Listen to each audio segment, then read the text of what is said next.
Hi, this is Ken Gidge, and this is the Art of Politics. And tonight we're going to have a political individual on. Now, David is not here, and David is part of the show, obviously. When I started it out, it was Gidge World, but I kind of needed someone to beat up on, and David is a Republican, the bad, and of course Kenny, the Democrat, is the good. So, but David got pretty smart. But David's taken, he's going to be gone for the week, and I thought I would jump in here and see if I could get an important person here in the Nashua area. She has been at the State House for 5 terms. That's 10 years. That's a long time. And then she was senator for 1 term, and now she's going to give up her time in her life to go back and to do it. So, Betty Lasky, how are you? I'm good. I just have a question. Go ahead. Am I the good or the bad? Well, you're the that's right. You're the Democrat. So Okay. you're the good. Okay, that's great. David and I have an agreement. So I want everybody to know that how we do this. We're going to have guests on, and you are a Democrat, so I will be interviewing the Democrat. But David would be sitting here. Okay. He won't say a word unless I asked him, or maybe you would ask him, what do you think? So, but then you would get up and you would leave, and the two of us would argue. Then we would sort of find out, all right? So so that's the way it is. So the argue about what the candidate has said? Oh, yes. So it would be kind of fun, and I thought that would be a good way of doing it, and David does too, because we want the Republicans to come on and not feel that they're going to get beat up, not until after they leave, and the same with the Democrats. So that's what we're doing. We're inviting them. So I get it easy. Because I don't have David Robbins there, right? You get it easy because when we say goodnight and shake hands, that means we're done. But if David was here, we'd have another 15 to 20 minutes. And I'd sit here? No, you could gone. stand out there if you wanted okay. to. And he would go after maybe some of the things you said. Maybe not. Because one of the things we all agree upon is rail here in the city. Now, what did you get out of that, it not, let's say, it being shut down in the state level, and we didn't do anything about that? Give me your opinion about rail. 5 terms as a state rep, 1 term as a senator. Well, and even more than that, it goes back to my days on the planning board. I was 17 years on the planning board. That's right. Chaired it for 10, and was involved in discussions on rail way back in community development, that kind of thing. So I've been an advocate for rail for, a long time. And when I went to the State House, it was something that we were just forming a Nashua Rail Committee or whatever at that time. And I thought it would be good to get, well, it's a bad pun, but everyone on board at the legislature. Sure. And found out very quickly that it was a very parochial issue at that time. The North Country didn't care about. No, they don't really care about us and rail down here. And they feel we're Boston. Right. We're not part of New Hampshire. Yeah. And you're right. That's one thing I learned when I first got in the legislature. It was like 2 different states. Isn't that Concord above and Concord below? I never thought in those terms until I was called by a reporter somebody was criticizing something I had said, and he asked me, this is what the individual from the North Country has said about you, give me a comment, but also give me your opinion about what they say that Nashua is not New Hampshire. Yeah. But I always thought that's silly, and I don't know, has that atmosphere still, does it? Oh, yes.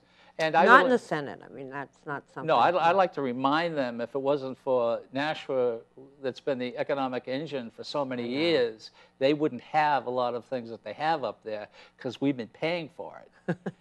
And rail was so awkward to go through that this year. So the first thing I did was I put in a resolution. And because I realized as I was starting to introduce legislation that this was not going to go anywhere. And this has to go back Oh, probably a good 10 years now. Really? Honestly, you didn't think it was going to work then? No, it didn't. It wouldn't. And that's why, so legislation wasn't going to work, but we put in a resolution. And all it said was New Hampshire should pursue rail. Look into it. And that didn't pass. It passed the House, but it didn't pass the Senate. Wow. So and at that time, it was the widening of 93. I think that had something to do with it. Oh, they're still talking about that? Right. So I think Still that talking had about that. something to do with, and I don't really know. I was in the House at the time, so I wasn't. I think what surprises me is that we are so many here in Nashua. In Manchester also would really rail would be really important because they were talking getting close to the airport and having shuttles, having rail up that way. Jobs. Look at how many of our people go to Massachusetts, or how many people would come up, and then in my dream world, it would go to the North Country, and it would help open up. It would go from, start in Nashua and ultimately end up in Berlin or wherever. And it would open up the North Country. Well, give more, an easier way to get there. I mean, it used to go to Bethlehem. That's right. That's right. And that made Bethlehem was a huge summer tourist Well, area. that's how all those big hotels took place because the rail went way up north. In fact, people from New York City that's used correct. to go up there. Yeah. Spend the summer, or in fact, what I understand is one of the reasons why we have 400 state representatives was because of the rail. Oh, because because there was a little shadiness going on, and so they said people are not. So they just anyway, we're at 400. I heard that story. I've never heard that, but I don't know. But wouldn't it be nice if because everybody they all talk about like people from Nashua going to Boston. No one ever talks about Boston coming this way. It's definitely a two-way street. Look at how many people come up, not only because of our tax advantage to shop or whatever, but New Hampshire beauty. I mean, this is a tourist state. We thrive on tourism. So you could take the train. Wouldn't you like to not drive in traffic? Oh, I love trains. I go to New York. Yeah. Oh, we did too. We used to take we go down on 128. There's this big place there. We park and we head into New York. That's great. Oh, it's a piece of cake. It's what, 3.5, 4 hours? Anyway, you take the fast train, and you go down there. We have even gone so far as to go down there and back in one day. Go to see a show on Broadway. You're kidding me. No, my husband and I have done that. We're crazy, but I love the theater. Oh yeah, we were at Agunquit this year, Agunquit Playhouse. It was 80 years. I agree with you. And they had everybody from Betty Davis was there to wow. Errol Flynn. I mean, it just went on and on and on. People, Ethel Barrymore. Yeah. So so going to Boston for a show. I mean, right. And come home, and you're not stressed from driving. Well, I remember the rail was in Nashua, and I remember going to Boston Garden to see the Ice Capades. I think it was that. Yeah, I think my husband went to a hockey game. And maybe 4 years ago? Long time ago. At any rate, and I guess I don't know. I wasn't why it didn't make it. One of the person who put the bill in to stop this is called a Free Stater. Mm-hmm. Do you know what a Free Stater is? Yes, I do. So explain to our audience a Free Stater. Well, when, as I understand it, and this is interesting because on my radio show that I do with Senator Gilmore, we had Caitlin Rollo on, Mike Rollo's wife, and she was in the House, and she has been doing a graduate thesis. And somehow it's tied in with the Free State. So she's been doing a lot of research. So we had her on the radio show, but it goes back to the call of Governor Benson. When he was governor, I don't have any idea why, but he put the word out that New Hampshire would be a good place for people, like-minded people, I guess, like him, or and frankly, they've turned out to be anti-government people. Exactly. To come to New Hampshire and live and work and ultimately and take over the government. That's right. Ultimately infiltrate. And they have. In fact, the gentleman who put in the bill that really basically stopped everything down here. His name is McGuire. Very interesting person. In fact, I signed on with a bill for him for something else, and I didn't even know he was against the rail. But these people literally came up here. It was a choice between Vermont and New Hampshire. Oh, I don't remember where, but I know there was two. Yeah, I think Vermont has 188 representatives, and we have 400. Oh, okay. So they thought this would be a good easier. place. Oh, yeah. So they came up here, and I know probably, personally, 5 or 6 of them. One has left, by the way. He doesn't like it up here, so he left. But there's families up here. And McGuire is in the house. His wife is in the house. That's right. And basically what they try to do is try to take over, literally infiltrate the government. And they started with school board, more local even than the State House, school boards. I remember talking to one gentleman, and he told me how he was training his people to go to hearings, how to dress at a hearing, what questions to ask, so that they would be knowledgeable about the process, and then they would run to get on, to get in, or to get into likable. The legislature. Yeah. What has happened up at the State House is the Free Staters, the Tea Party people, and the Libertarians work a great deal together. Not always work a great deal together. So up there's probably a little over 100. They completely disrupt the whole government up there. It's just awful. Yeah. So the Free Staters have not been good to New Hampshire. Rail is an example. How much money? We had like $3 million to study it, or? Well, that was the Executive Council. It was in their hands to approve a contract, and it would not have cost the state anything. The money was it federal that came in? Yes, it was going to be federal money to look at all the things about rail that we're hesitant. Can it make money? Can we do it? And what have you? And our own executive counselor, David Wheeler, was a deciding vote, and he represents Nashua. And I have to tell you, before that vote, there was a meeting in City Hall that I went to, and people from the mayor to the Chris Williams at the chamber to every business. As a matter of fact, I don't ever talk to anybody that doesn't want rail here or doesn't think it's a good idea, except for David Wheeler. Well,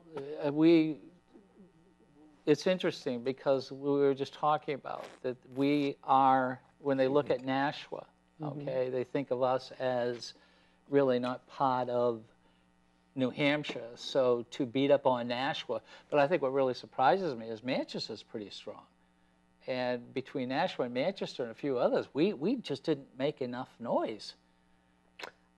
Oh, you mean as far as the executive? Well, I'm trying to think. Manchester's executive council, I think, did vote for it. But you're right. With David Wheeler, should have been, as I think, representing his people that elected him.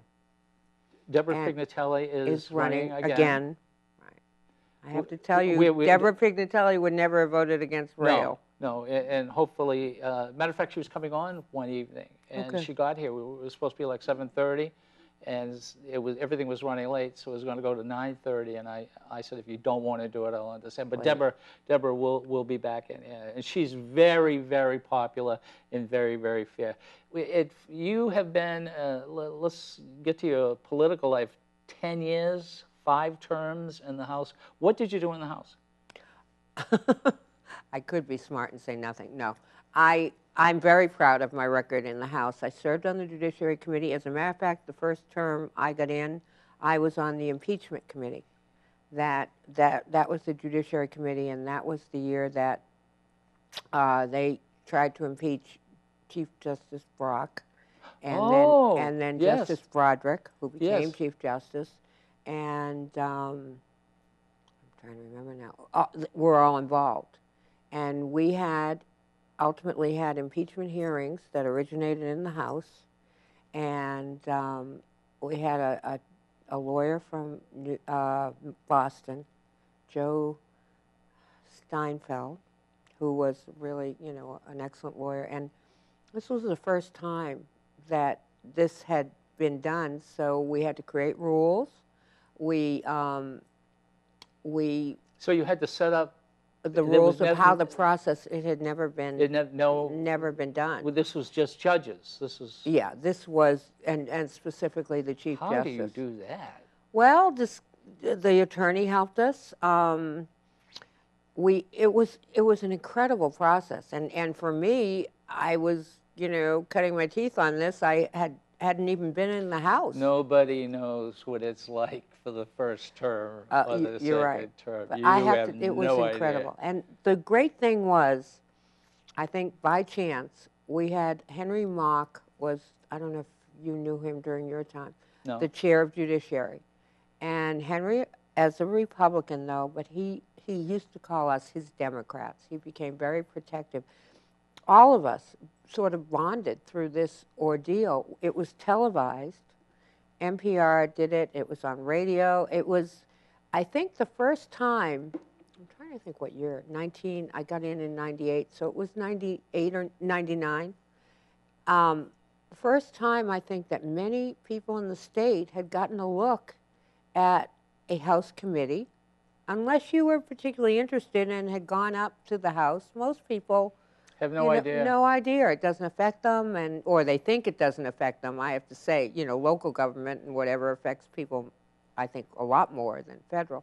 But at any rate, it was televised. Got to look at the committee. Got to look at the process that we did, and I was so proud not only to be among that, but to be among the group of people we had. The makeup of the House was mostly Republican then. I don't know if there were 6 or 7 Democrats on the committee, and some, terrific Republicans, and we just became like a family. We spent an incredible amount of time, not only on the hearings, but going through the evidence, and finally came up, and then it was presented to the House, and the House did impeachment and went to the Senate. Wow, that's like, to get back to what people don't. You brought up a good point. Local government is important, and I know we're coming up to an election, a presidential election. Mm-hmm. But I always say I don't care. Well, I care. I hope Obama, obviously, which we will talk about in a moment. But if you have a problem, a state problem, you can't call the president. You're right. But you can turn around and find your state representative. Our telephone numbers are published. Our addresses are published. We're just out there. Well, 400 in a state the size of New Hampshire, there's no excuse for you not to, if you need to, make contact with your state legislature. Well, I've said this a number of times. You're either a state legislature, we're a state legislator, or you're thinking about being one. Yeah. Or you have dead parents who are. But I loved being in the House. I loved being in the Senate. But that was an incredible experience. So I served on Judiciary, and then and I loved it. And then one term, the Democratic leader put me on Ways and Means, which is the finance. I forget why now, but I wasn't happy, to be honest. I wasn't. But I have to say, after serving on Ways and Means, it was an incredible learning experience. I'm just not a numbers person. So, and I loved being on Judiciary and the issues and stuff. But I learned a lot about the budget, and I learned a lot about how other departments function outside of the Judiciary. Ways and Means, you deal with all the revenues. And it was really interesting, and certainly helped my education as far as being in the House. Well, I was just on the executive committee for Hillsborough County, which $87 million budget or something. And I think there were 20 and only 3 Democrats. Yeah. You can't work like that. There is no. Well, They did things like took $20,000 away from Meals on Wheels. They got rid of 5 social workers, $441,000. Oh, I But know. Meals on they Wheels. say they save $1.5 million by keeping people out of jail. But we just let that go by. This is awful. It's been like 100 and something years. It's never been like this before. No, the numbers are so lopsided. You're right. And if it weren't for Governor Lynch with his veto, and even then there's been vetoes that have been overridden, it's been certainly a one-sided view on government, and have been able to get through pretty much anything they wanted. Well, I'll tell you, I think if Republicans out there saw how their Republicans they voted for acted, I think there would be a lot of Republicans who would not go back. It was awful. It was ugly, huh? Yes. So the first bill we had last year was a anti-bullying bill, and it was not for kids on the playground. It was for state representatives bullying state representatives, and it was brought by a representative, I think, from Ringe, who was a lady. Yeah, I know. And Susan Emerson. Yeah, think about that. That's when you get to that point on your second year. That's really not good. I think that Republicans and independents got to start looking around. Well, I think people have to realize that there was this national sweep that came in 10. It was an off-year election, which are less people come out to vote traditionally, and I think it was this national agenda drove the local voter, which in New Hampshire that usually doesn't happen. We usually want to know how it's going to affect us, and think about that. We were talking about that before the show, and how the Republicans didn't run on what was taking place in the state; they were running on national issues.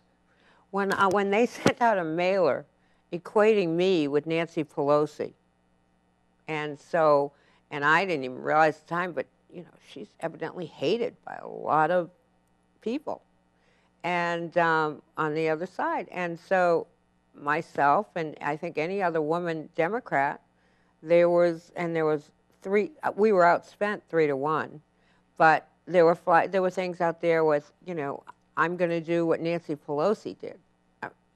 It was crazy, but obviously it worked. Well, yes, and that was the mastermind Sununu. Don't talk about New Hampshire as much because New Hampshire's in a pretty good position. You're right. I mean, we all thought, and naively, I guess, looking back, that we were good. Yeah, that unemployment was low. Our budget, and contrary to what they say about this deficit we have, we ended up with we ended with a surplus. That's right. So whatever, but all that stuff was lies. Yeah, I don't. To me, that's a strong word, but it was no. lies. Well, I know. I've decided here on right here in this chair that if a lie is a lie, and I'm not gonna beat around the bush anymore. People have to be called what they are because they're turning around and doing some awful, ugly things. I agree with you, and people think too, just because it's on the internet, that it's true, or that it's based in fact. Most of it is somebody's opinion. Since we're on sort of a national issue, let's stay there for a moment. I just saw an ad, and it was the Navy SEALs or the SEALs criticizing Obama that he had nothing to do with getting Osama bin Laden and how useless he was, and how he spilt a lot of information out about what was taking place, and this had the potential of hurting the SEALs. And people are going, what? Yeah. Well, they should be going, what? Because, frankly, it's a bunch of baloney. It is Obama, and I've heard clips, and not that I'd memorize everything, but he consistently said due to that he was taking all the credit. Yes, no, he wasn't taking all the credit. Because of the hard work of the Navy SEALs, the government officials, the armed forces, whatever, we were able to do this. And by the way, there were people high up, I think even in the military, who said maybe we shouldn't do it. And he, as president, just decided to make the decision, and they did it. Yeah, the buck stopped there. Oh, I don't want to get into the buck stop here because I've asked. I think the luckiest woman in the United States, in my opinion, is Kelly Ayotte, because I was at a joint. I was on the joint House and Senate committee looking at FRM. Oh. You know, the largest Ponzi scheme. And I asked her if she knew what was going on. As she was Attorney General, and she said, no, the buck stops at my desk, but the buck first has to get there. And I went, that's not what it means. And she didn't know, but we knew that people in her office were speaking to the FBI. And I'm thinking, if she would have been there another 3 months, they would have asked her to resign. And now she's going to be speaking at the Republican convention. It's incredible. How Well, did this happen? she has become a very, as I see it, proponent of the Tea Party, and has been, Is she a tool or a puppet? What's the difference? I'm hoping, well, a puppet is that, they tell somebody what to do, and they do it, and they move them around. And I thought a tool was pretty much the same thing. A tool is a little harder to move. Oh, okay. It's interesting. I don't know, but she is clearly making a name for herself, and the people certainly in Nashua, and I know many members of her family, and I like her very much. But I don't know that we'd agree on much of anything anymore. I don't think you would agree on anything. Yeah. But anyway, that's how the buck stops here. Every time I hear that, I've got to say that. Yeah. That was very bizarre that this person didn't know about that. Now, can you see, one thing about politics in the military, because this is really important, somebody put it together before I came on the news, and they did this to McCain also. They said people got on the stage with Bush and made the comments that McCain was not a good soldier. Oh, wow. And they also did this with Kerry. To John Kerry, yeah. To John Kerry. The Swift voting. Yeah. Right. So how can people think that McCain was not a good soldier?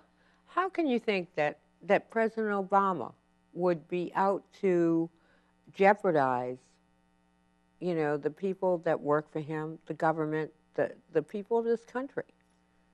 It's beyond me. And why anyone would listen to that is crazy. So, at least I think it is. Well, I think it is too. And I militarily, I have friends who have been in the military, and I'll tell you, if they do this to Obama or make these accusations, as they did with Kerry and also McCain, that's awful. These are people who are taking advantage of military people, and I just don't like that. And I think jeopardizing what we might be able to do in the future if they start, and I heard today that somebody who was involved in that mission has a book out. Yes, that was, yes. Or it's coming out. Yeah, it'll be out, yes. And whether they're going to September, isn't this really neat just for the... September, and by the way, I was listening to CNN, and CNN was asked by the Pentagon not to mention the names. And they said, we're not mentioning the names, because they knew some of the names were in the book.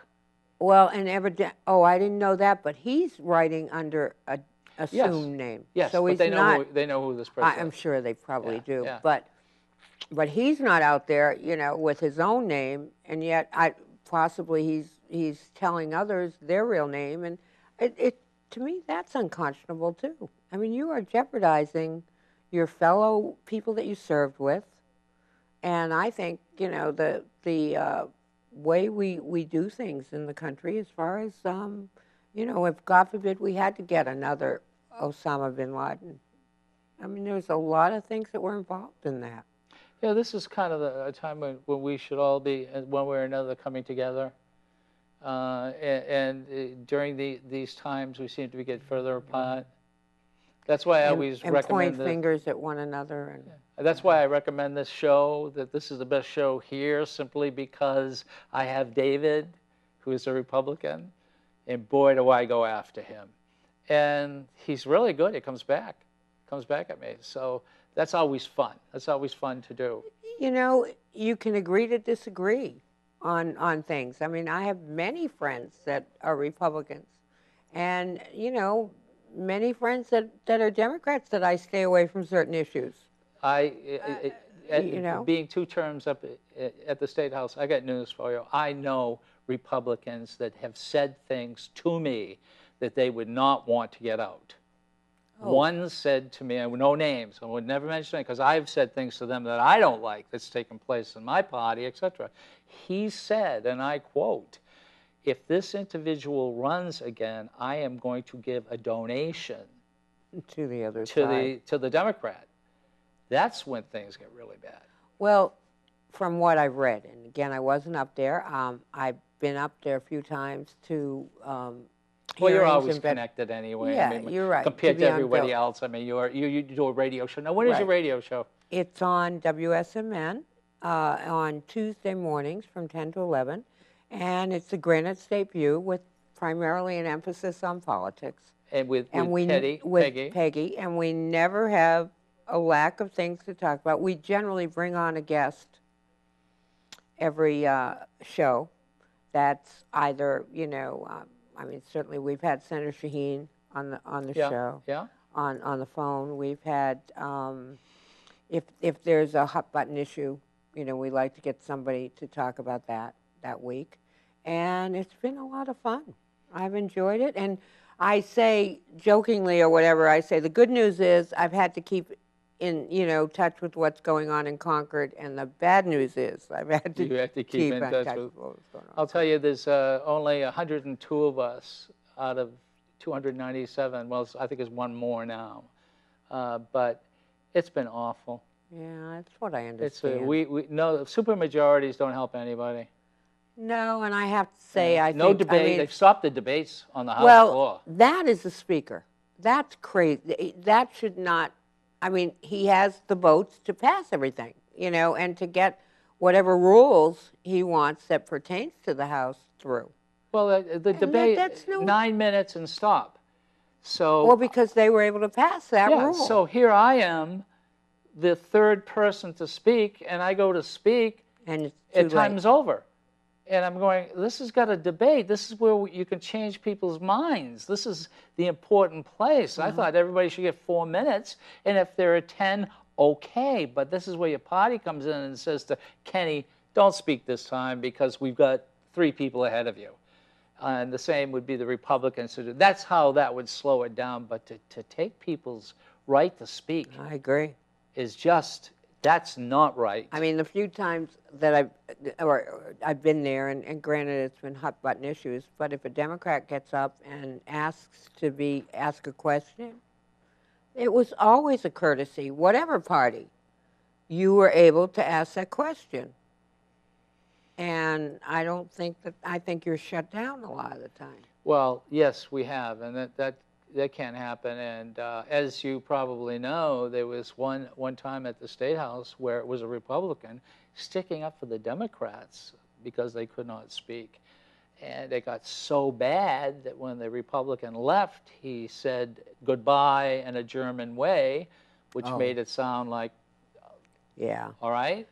Yeah. That's not what it was, because... No, he got hot under the collar, and I know, you know, we all know who he is. And Steve will be down here. Steve Allen, sure. Good.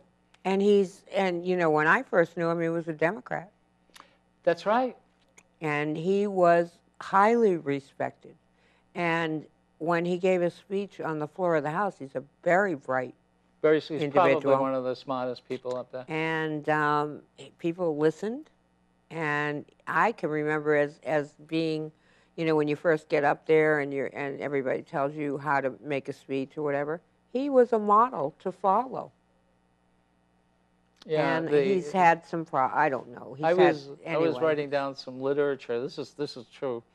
First time I spoke before the House, before I said one word, they booed. That is the truth. When? This time? No, no, no. It was the first Oh, time, way the first back. year. I was there. When I got up the first time, they booed. Do you know why? I was the last speaker. I pulled something from the calendar, and it began to snow.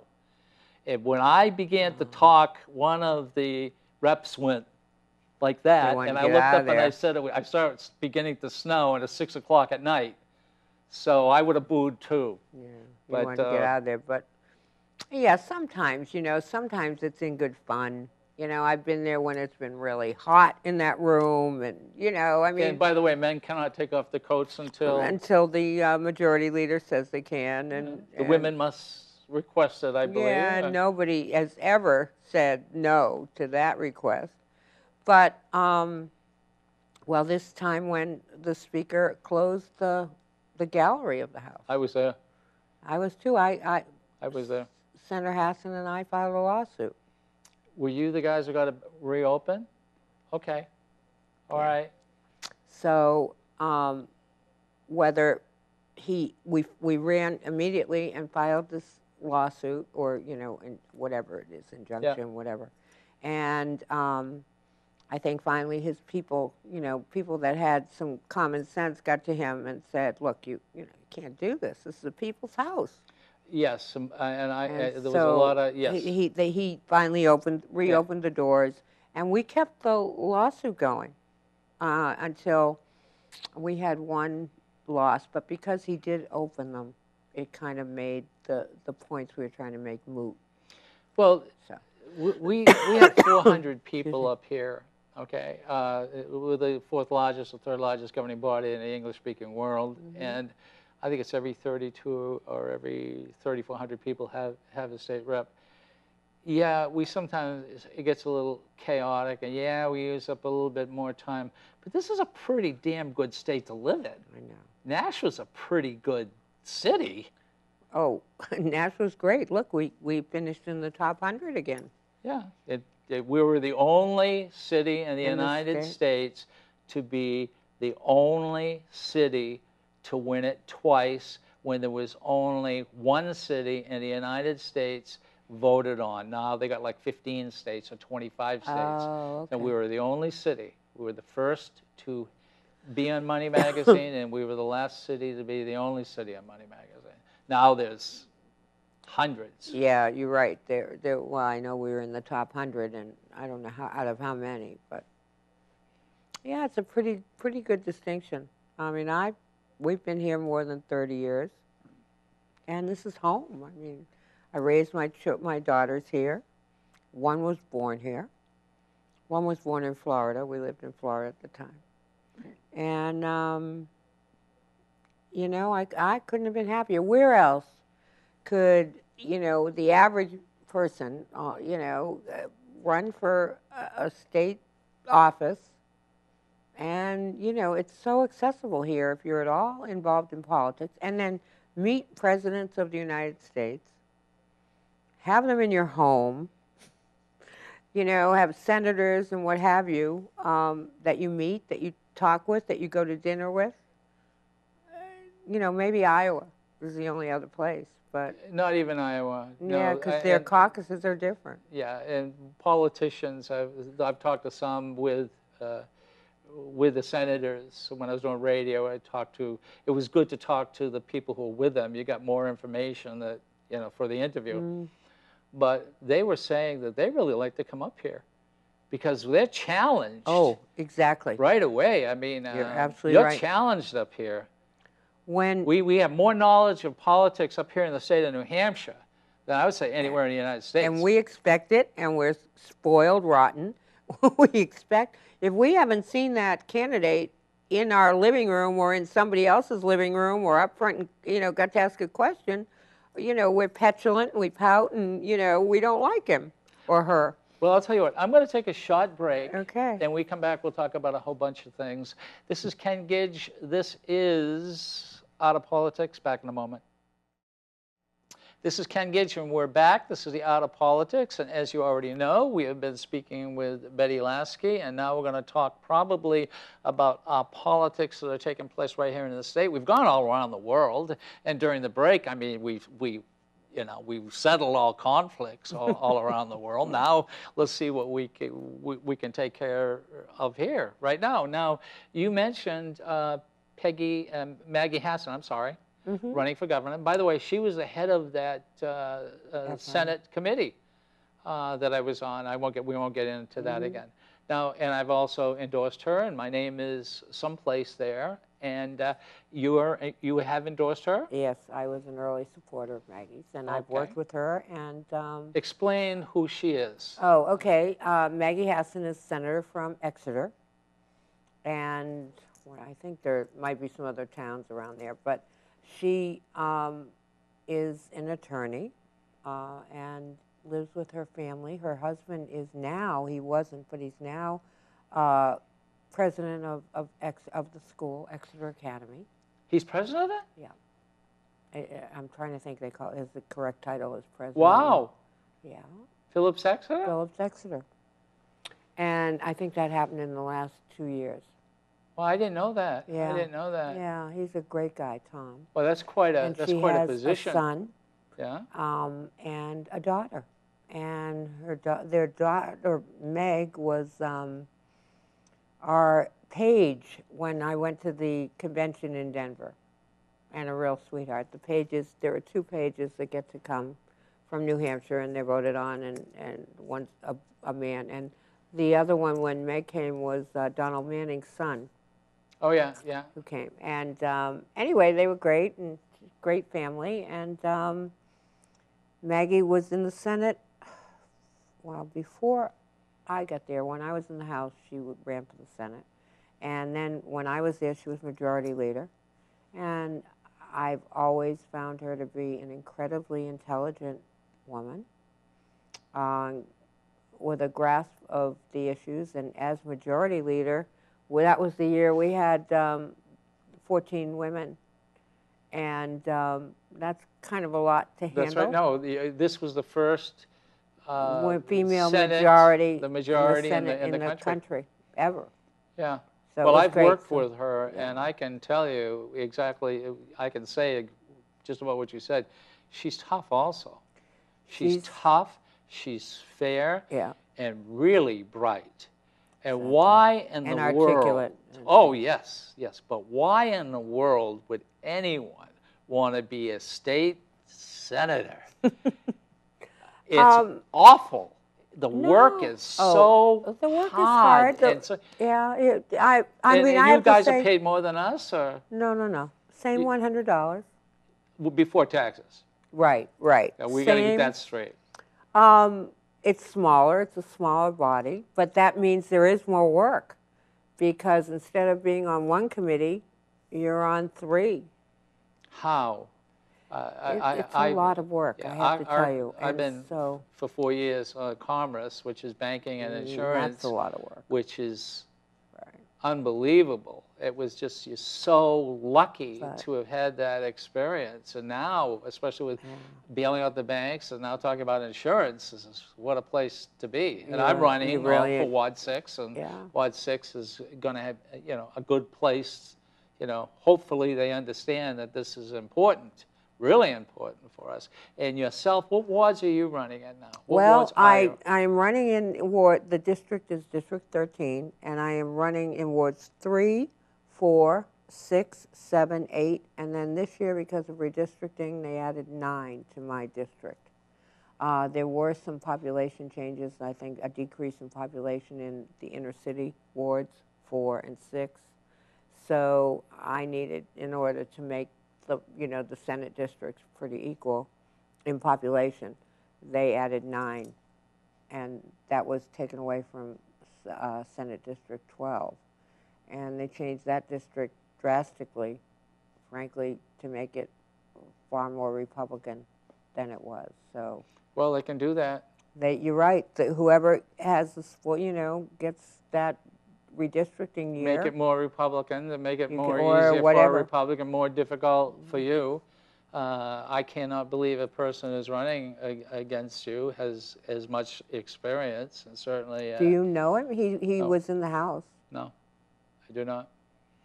But Yeah, probably I have will be not met on. him. We're asking everybody to come on. Well, But I'll be sure and watch. right, and I'll tell you, I don't think people, and I've said this before, politics in New Hampshire is not like politics anywhere else. Up here, you work.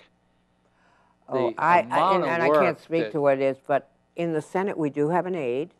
Yeah. I have to tell you, that's huge. I mean, that Yes. does help you keep on top of things. Yes. But you need it. I don't think I could do it without. How can Somehow. one, just the bills that we go through and banking and insurance, I mean, they divided divisions up, but you have to go to both simply because you have to be there because you have to vote on it. Right, you want to know what You the issue you is. have to, so right. everybody goes through them all, but they've sort of said, we're going to divide it. Yeah.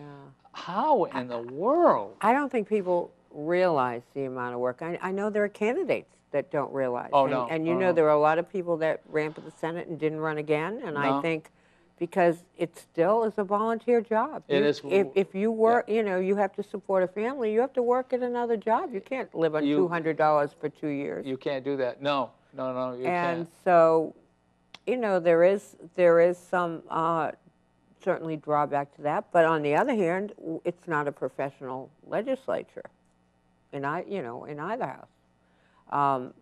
So you're not making any money.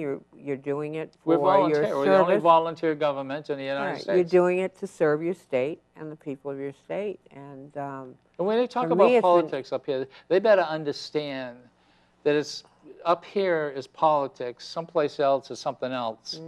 It's very difficult up here, and a lot, as you said, time. It's a lot of time. it is. And A lot of time. I think, you know, I have a degree in political science, and but I have to say it's the best education You can't. I've ever yes. had, Yes. particularly more so in the Senate because you do get a more varied, and Yeah. you have to know when you go to vote. You know, you can't sort of fudge, you know, because you're one of 400. Sometimes Oh, you can no, say, I understand you know, that. well, how my seatmate Yeah. or people in your committee, you really do have to know, you know, what There you're are- voting on and There are and people how to in vote. committees who just show up, Yeah, there look are. at the next door neighbor who's a Republican, and Democrats are away from each other, so we Oh, sort of really? have You to- don't sit together? No, we don't want to. Well, this is only in committee, so that's Oh, not, this is committee. What no. about on the House floor? Are you, Oh, yeah, are well- you glumped together? Well, it's Mary Gorman, and Mary would sit here, and I would sit here, and right here would be a Republican in Oh, front there of were us, so a few Republican of you. back. There were So so we were the few. last people. And we've talked about this. The first seat is the best seat. The last seat is the worst seat, which Yeah. we had, so they had to put us up there. But their big mistake was putting us together. You and Mary. Oh, because if we could harness the energy that lady has, we Oh. wouldn't need nuclear power. As I got up and as I had a leadership position in the Yeah. House, I did get an end seat because I'd have to work, but I don't sit still very well. No. So you know, you sit there. It's a long day, Yes. and if you're in the middle of the aisle, you know, which I was in the beginning, you know, you're reticent to get up and climb over everybody, and they look at you like, you know, what are you doing again? And they have to understand, they haven't Fix your enlarged bladder, these you know, that seats. kind Yeah. of. No. It's literally the person beside you can have the armrest. Yeah. I've sat there like this, literally. I think I don't ever remember, you know, like when you're in the airlines and there's someone big that sits yeah. next to you. No, I think I don't remember that being the Well, case. so if they really don't like you, they really get you in the middle. Oh, yeah, I did the seating They do once. that on purpose. When I was in Democratic leadership with Jim Craig, when he was the minority leader, there were 4 of us. You know, we did the seating, and yeah, it's hard. I mean, you know, you get requests, and we tried to fill them, but we didn't have the numbers that, again, this legislature has. I mean, they probably had trouble finding a place to put the Democrats because there were so few. I know. Well, we're getting close to the end, so why don't you are running for Senate. I am. I'm running for Senate Betty in District Lasky, 13. and give some information out. Well, again, we've talked about my service in the State House, which I am very proud of my record and my voting record, and I have been involved with the passage of I think, many things that have helped the city, and education funding and looking out for our young people and the city of Nashua on everything. I think my first goal is to do good by the people that have elected me and the people in the state. You have a website? I do have a website, www.laskyforsenate.com, but I have to say I'm working on it. It's a work in progress because my least tool that I am proficient at is and you're on Facebook? I am on Facebook. So and if they want to befriend you? And I have tried to tweet. Oh, and the Granite State View our things, our radio show or on podcasts. So you can go to Granite State View or WSMN and listen to Peg and myself and our various guests on the radio. Access Nashua, they can do the same thing. They can pick up these shows. On the internet? Yes. Awesome. Yes. So it's telephone number or something you like to give people? Or? You can always reach me at my email, which is brl1647@aol.com. And my phone number, I still get crank calls on my cell phone. Solicitation calls. Yes. Have you gotten Yes. that? Yeah. It's awful. So I'm a little reticent to give out the phone number, but usually if anybody contacts me, I will give the phone number out. I mean, I'm not, but only because I don't know how, hello, this is WW something, and that gets a little disconcerting. Thank you. Ken, thank you for having me. I do appreciate it. It's been a pleasure. And the best thing the thing I want to get across to everybody is to vote on primary day, September 11th. Yes. And please vote in the general election. Of course, I'd love to have you vote for me, but whatever you do is exercise your right to vote and make sure nobody stands in your way when you go to that booth to vote on November 6th. We talked about that, about the election laws, etc. Okay, well, what I tried to do tonight was just to let you kind of meet Betty Lasky if you didn't know Betty Lasky. But one thing that I hope you've got out of this was that her experience is very, very important.